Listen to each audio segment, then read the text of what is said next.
Dans les perspectives des prochaines années, nous en serons en phase équinoxiale. On ne pourrait pas éviter la question de Taïwan. La question de Taïwan est comparable à celle de l'Ukraine. Et elle va être dans la logique de la question ukrainienne, pas dans la phase solsticiale qui se termine, dans la phase qui vient.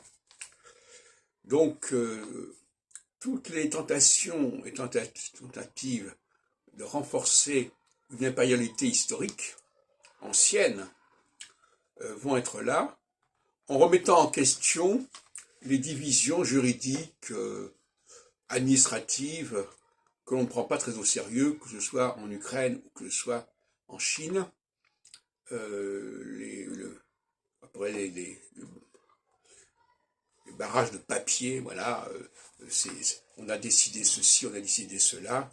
Ça ne tient pas beaucoup devant la logique équinoxiale, qui est beaucoup plus essentialiste, beaucoup plus fondamentale, et qui se méfie des accommodements et des arrangements qui peuvent être produits à travers l'histoire au profit d'une véritable volonté de revenir à l'essentiel.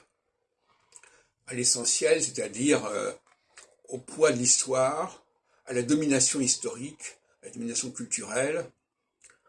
Et là, la culture s'oppose à la politique, en quelque sorte. Personne ne peut nier qu'il y a une culture commune entre Taïwan et la Chine. Personne ne peut nier qu'il y a une culture commune entre l'Ukraine et la Russie. Et ce n'est que dans le déni que l'on peut envisager ça. Or, le déni, ce n'est pas une notion à ce niveau-là équinoxiale. En tout cas, si, c'est une notion équinoxiale dans le déni des structures et des superstructures, mais c'est une notion aussi de reconnaissance des réalités historiques.